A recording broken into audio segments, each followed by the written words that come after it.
the introduction to psychology. All right, so I'll just give a brief explanation about the last week's session. So today we'll be finishing this part. Okay, so the first one we described about what is psychology, right? And you can see I'll be giving you this, sharing you this slide in our group. Okay, so the scientific study of human behavior and mental processes.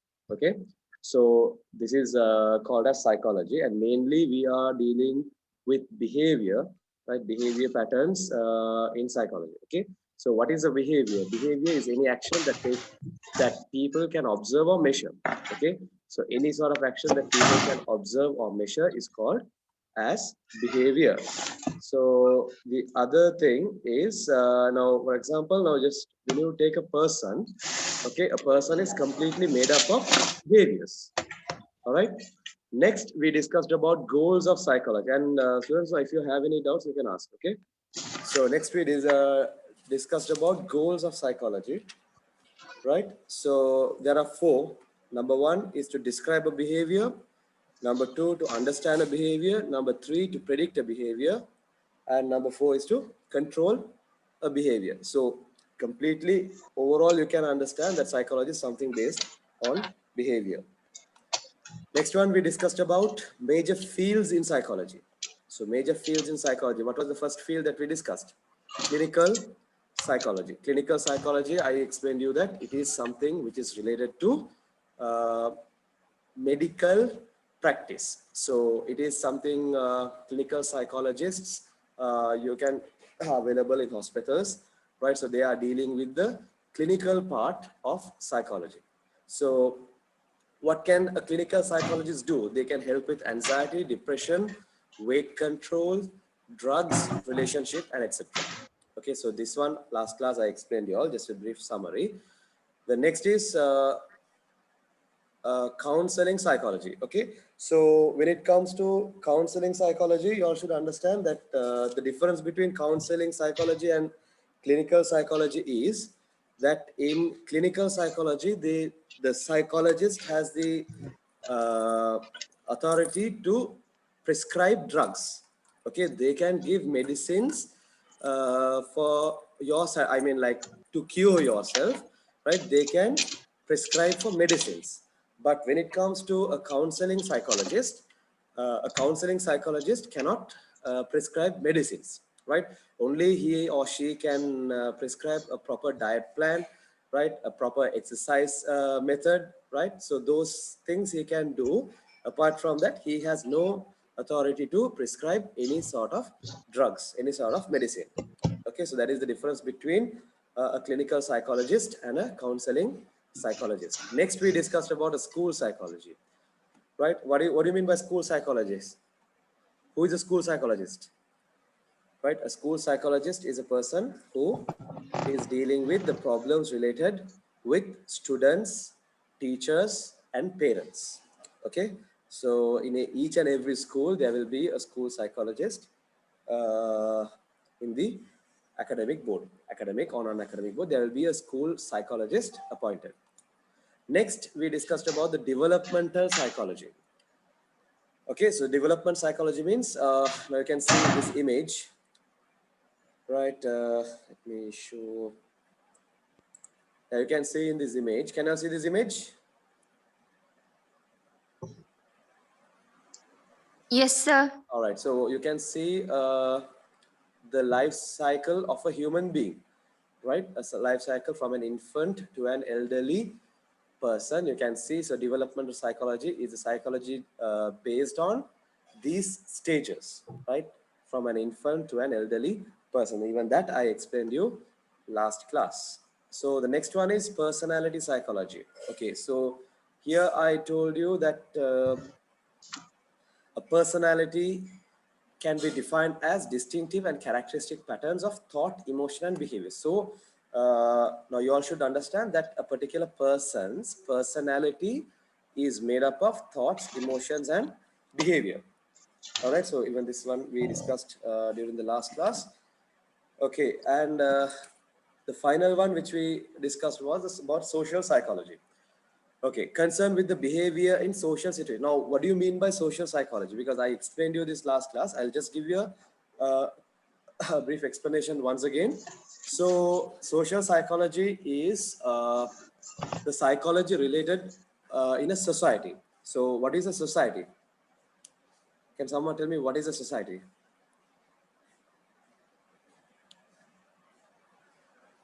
What do you mean by a society?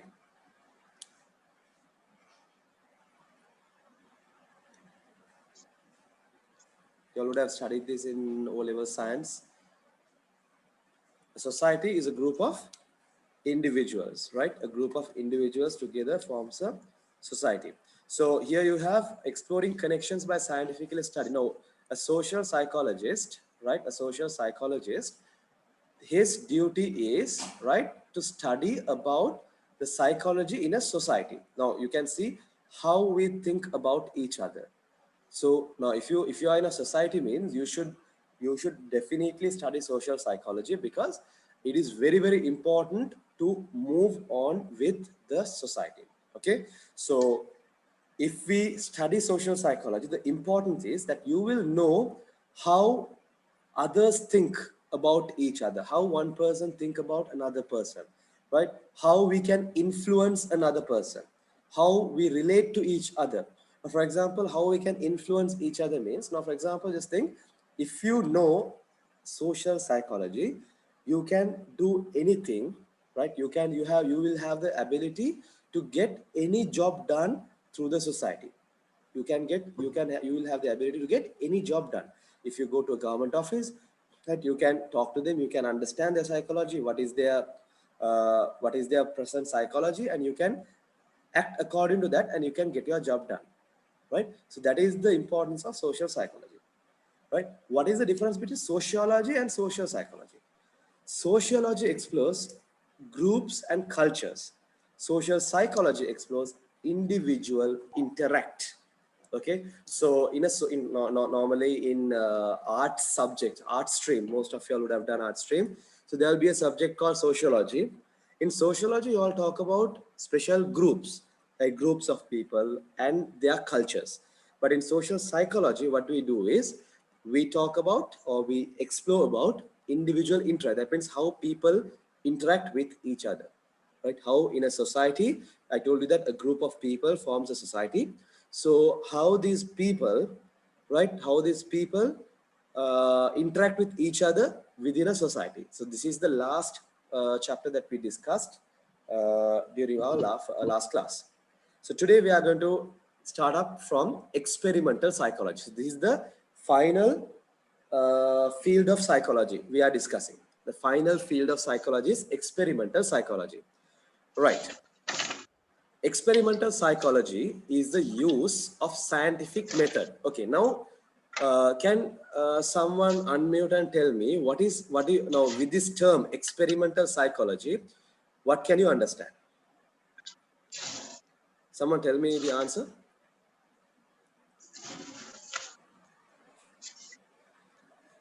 Mariam, Imara, can someone tell me the answer?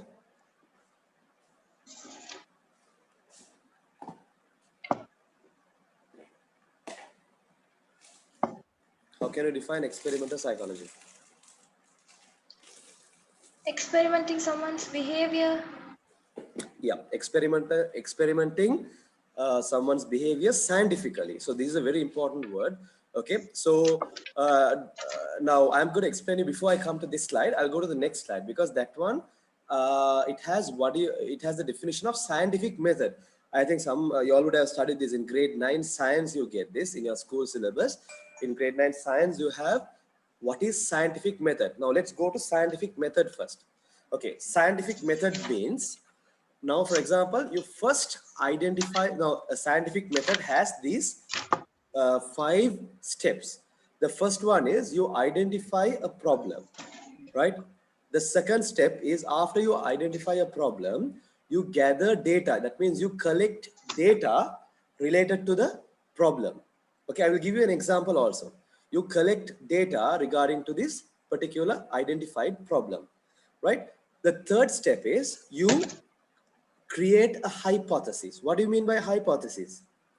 It is a prediction. That means you predict this might have happened, right? This can happen. Okay, something, a prediction is known as a hypothesis, right? And based on the prediction, what do the scientists do? They test the hypothesis. That means now if you predict on something, in order to confirm it, you have to have a you have to do some tests, right? So after you test only, finally you come to a conclusion whether this problem is related to this hypothesis or not. So these are the 6 steps. These are the 6 steps. Now I'll tell you an example of applying scientific method. And always remember, this scientific method is applied even during a crime scene. Even during a crime scene, the police, they use this method of scientific method to solve a particular problem. And also you can use this scientific method even into your personal life, right? I will give you 2 examples. One, how the police use in criminal during a criminal scene, and how you can use it to the personal life. The first thing is, now just imagine that there is a fire in a building, right? There is a fire in a building close to your home. Okay, so what will the police do? They will come there, and can someone tell me what is the first step? What is the first step based on the incident I gave you? Now there is a fire in a building. All right. So what is the first step? That means identification of the problem. What is the first statement that you can give based on that example?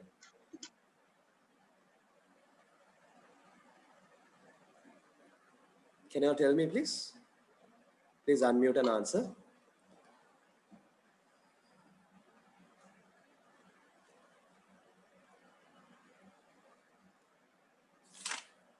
Imara, Fazla, someone, can you answer?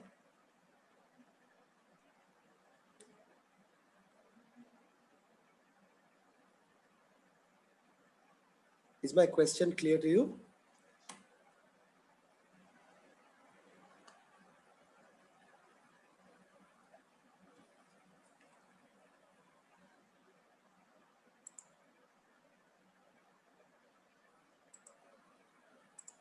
Is my question clear to you all?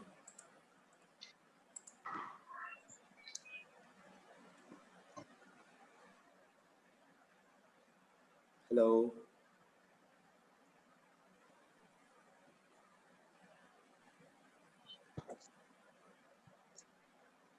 Hello.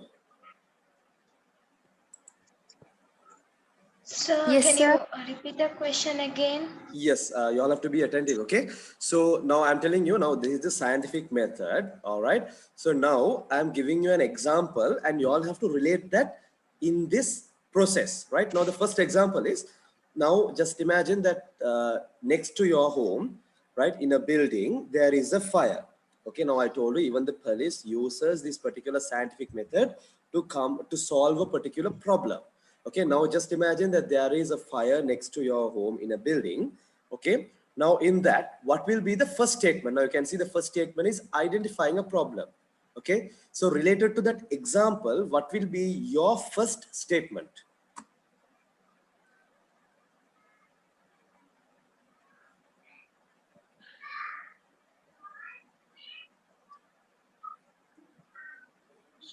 Okay, I will explain you that. The second example, I want answers from you all 4. Okay, the first identification of the problem. What will be the statement? Fire in a building. So that is the problem that we identified. Okay, there is a fire in a building. That is the problem. The second step is gathering data. So what do you mean by gathering data? Have you seen these police officers? They come to the neighboring house, they come to the surrounding, and they ask questions. Okay, how did this happen, right? And at this time, they will check for the CCTV footages, right? And they will check for whether there is any like any witness who saw this particular incident. Do you understand? So this is known as gathering data. All right. And the next step is hypothesis. Hypothesis, I told you, it's a prediction. So now based on this incident, right, we can say that the fire can be caused. I'm giving you predictions. Okay, I'm predicting. right? Based on this incident, I can say the fire can be caused. Number one, it can be caused by an electrical shortage. Something could have happened due to an electrical shortage. The other thing is something could have happened due to a fire, right? Or else the third prediction is it can happen. Someone would have purposely done this due to an anger, right? Due to a personal grudge, they would have done this particular thing. And the other one, there can be a gas explosion, right? So these are the predictions. So we write all these predictions, okay? And next we take one by one. We take one by one. The first one was electrical shortage. So we take that, we test it, whether it's true or false. The second one, we take it, what? We take the second hypothesis, it can be due to a fire within the building. So we take that, we test it. So we do the same test to all the predictions, and finally we come to a correct conclusion. That is how the scientific method works. Now I'll give you another example. Now just imagine if you are scoring low marks in your exam. Some student, for example, if you take your O-level results, right? You can see some are good in math, some are good in science. Okay, some are good in English, some are good in religion. Okay, so now if you are getting low marks, example, if you are getting low marks in science, okay, so you can apply this scientific method. Or if you are getting low marks in maths or any subject, you can apply this scientific method to solve your problem. First thing is you identify your problem. What is your problem? Getting low marks in your subject. Okay, and that's the second one, gathering data. What do you mean by gathering data? You have to identify, okay, at what time do you study? Do you spend considerable amount of time for your subject, right? Is it a potential time, or do you study at late night? Do you study in the morning? You gather all these data. Then you predict. Okay, if you study in the morning, it can be good. Because you studied at night only, you are getting low marks. Because you're overtired, you are getting low marks. Because you're stressed, you are getting low marks. So simply you can test the hypothesis and then you can come to a conclusion. All right. So this is how it works. Okay, this is how scientific method works. So in this experimental psychology, right, the psychology related to experiments. Now you can see here, this, all of you cannot see this image, these two images. Yes, sir. Right. So Yes, this yes, is a system, a method that you use to identify your brain signals. You can see in this monitor, right? They can identify your brain signals. So with this method, you can identify a person's mental state, right? People use this, normally psychologists use this to identify whether he's a mentally disabled person or not. Some people, they can act as mental people, right? Mentally disabled people. Some people, they are really mentally disabled people. So identify that, they use these brain waves. This is called as brain waves. So they connect a device like this in their head, and they can track their brain waves into a screen like this, and they can identify. So to identify that, they use this particular thing called scientific method. Is it clear now? Yes, Yes, sir. sir. Good. Right. So fields of psychology is over for today, right? And now we are going to go to applied fields. Applied fields means how psychology is applied in your everyday life. How psychology is applied in your day-to-day life. So it's very important that you all take it into your personal studying psychology and listening to this lecture and looking at the slide is not enough. You all have to apply this into your day-to-day life. Let's go to the first slide of this. Right now, we apply this psychology into industrial and organizational, industries and organizers. Right. Okay. Now, you can see, why do we apply psychology into industries and organizations, right? An industry and organization also needs psychology. Why?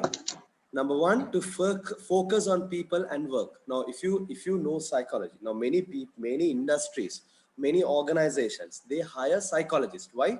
That can boost the worker. Now, for example, even we human beings are like machines, right? After we work for some time, we feel tired. Similarly, you all also, when you all study, right? When you study continuously, you all feel tired.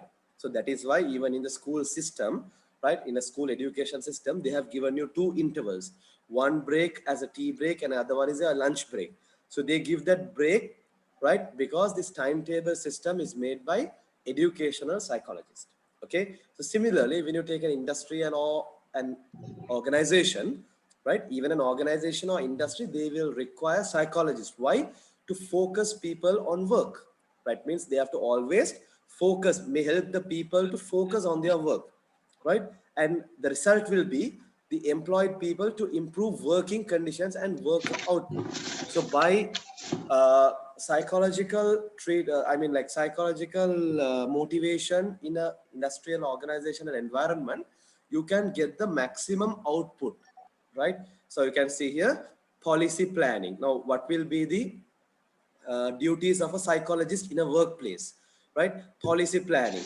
Next one, employee testing and selection, right? Now, when you're selecting an employee during an interview, when you're selecting an employee, usually in the interview board in multinational companies, in the interview board, there will be a person who has this knowledge of psychology, because he can predict, okay, if a person comes for, if an interviewer comes, if a candidate comes for an interview, they can predict according to the way he's talking, according to his gesture, but they will predict whether this person is suitable for our company or not, right? Improving the management, right? Synthesizing work style, that means new work styles, improving workplace productivity. The main reason is you have to improve the productivity, the output, because people after some day, if now example, you know that even in a factory or in any industry, there will be the employees and the workers, and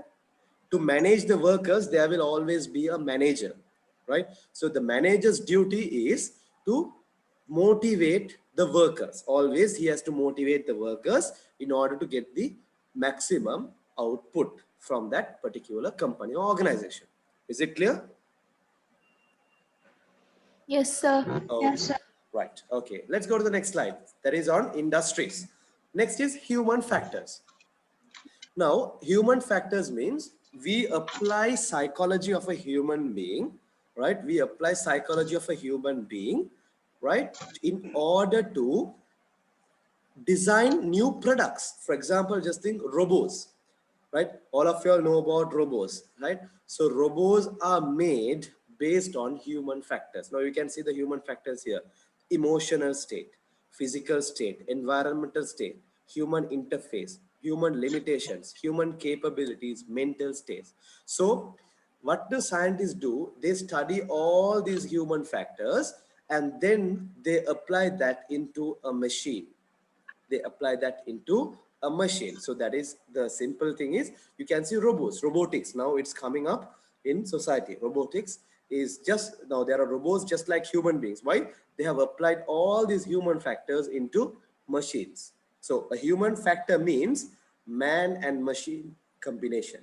You can see man here, and then you can see the machine here. In when these two combine, the middle part would be the human factors, right? So these are the important human factors in design.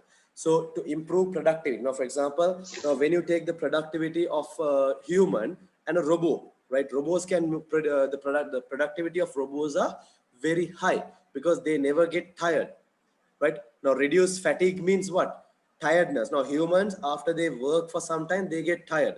So what the scientists do is they use this feature, fatigue feature, but they use this fatigue feature. Fatigue means tired. Okay, they use this fatigue feature and they develop that, and they produce robots who are not tired at all, who never get tired. So that is one factor that can improve the productivity. Okay, so human factors means these are the human factors. So simply you have to understand, scientists, they use these human factors in order to uh, produce new designs. Okay, new designs like robotics and all these things. Okay, the next application is we apply psychology to community, right? So we apply psychology in community. What is community psychology? Community psychologists go beyond an individual focus and integrate social, cultural, economic, political, environmental, and international influence to promote positive change, health, empowerment at individual and systemic level. So now, when you look at communities, all of you all just get this idea.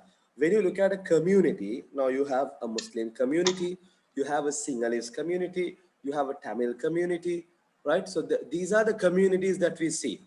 Okay, so you can see that a now these three communities are totally different.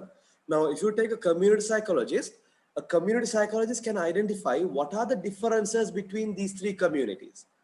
Okay, so why do you want to identify the psychology of a community? Why? In order to establish, I mean, like, you want to promote mental health centers, to promote hospital programs, school based now, if you organize, uh, if you know community psychology, right, if you apply the psychology to a community, then only you will have a knowledge, right, about what type of schools do you need in that community, right, what type of religious institutions you will need in a community. Now, for example, if it is 100% Muslim village, Muslim community, right, is it practical for us to go and have a Buddhist cultural center there? Right, it is not practical. So we should apply psychology in a community and understand what that community needs. Now you can see in this image, right, individual, a group of individuals forms a community, right? That means a few individuals, they form a community. A group of communities forms a society.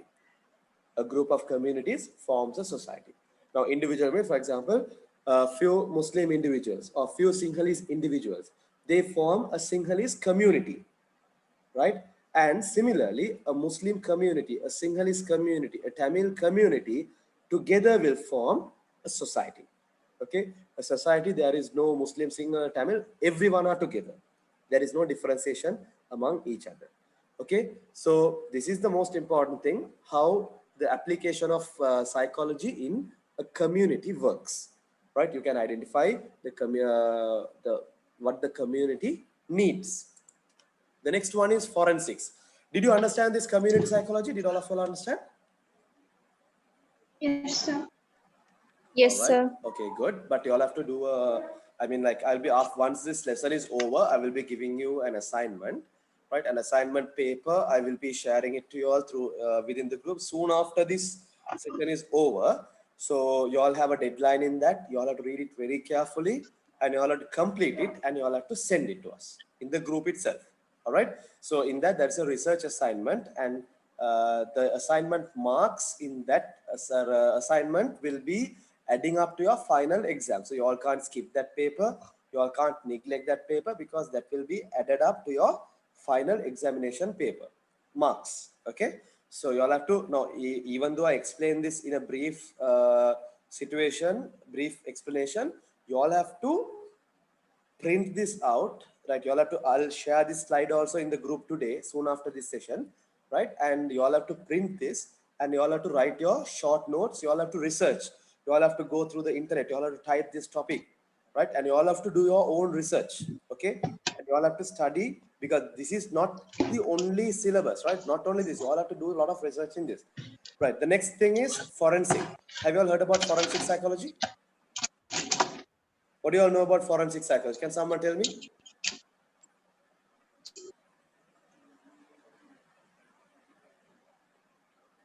What is forensic psychology, students? Do you all have any idea?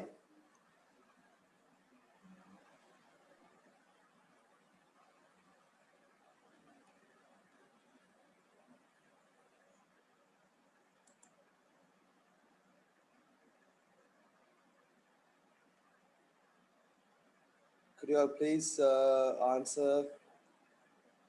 Do you all have any idea about forensic psychology?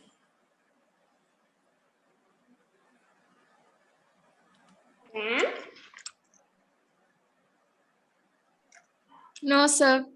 Okay, let me explain to you.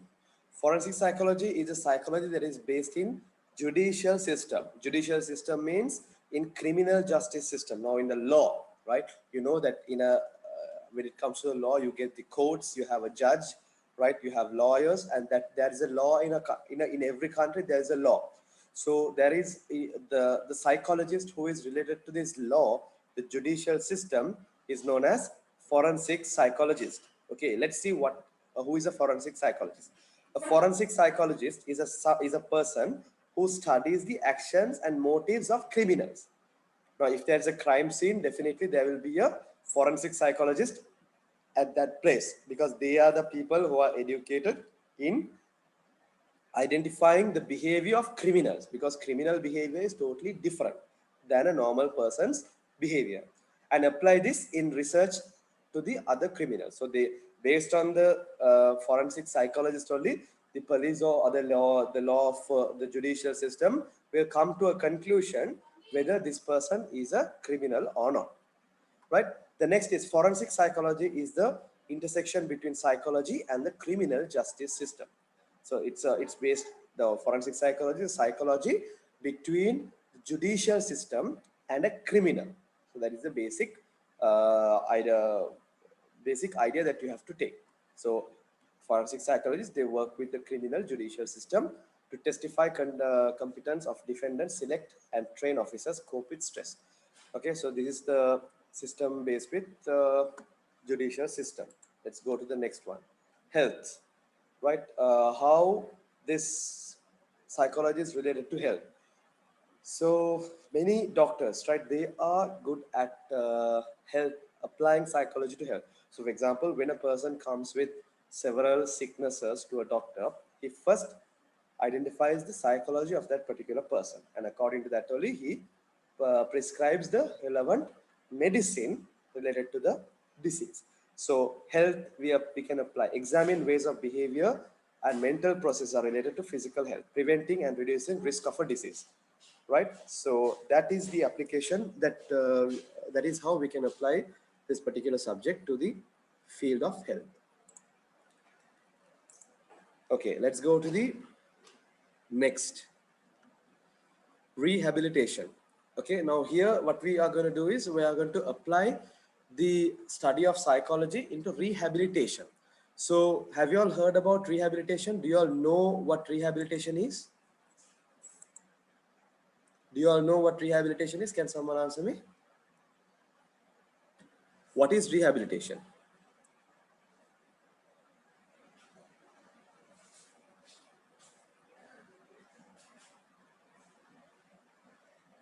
What is rehabilitation?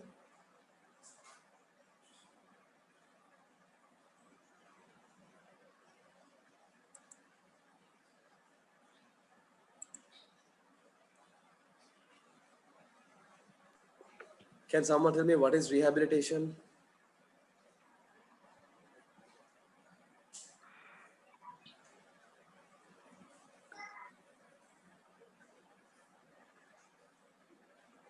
Yes, it is the process of restoring the individual's physical, mental, and social capabilities. Okay, so we restore it. For example, you can see in this picture, right? All of you can now see this picture.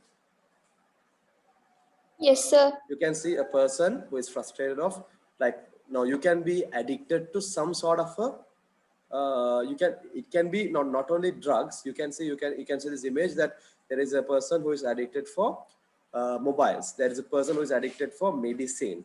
There is a person who is addicted for games, here for food, for smoking, for drugs, right, for liquor, right, and for suicide. So there is a these are the addictions. So we use this rehabilitation process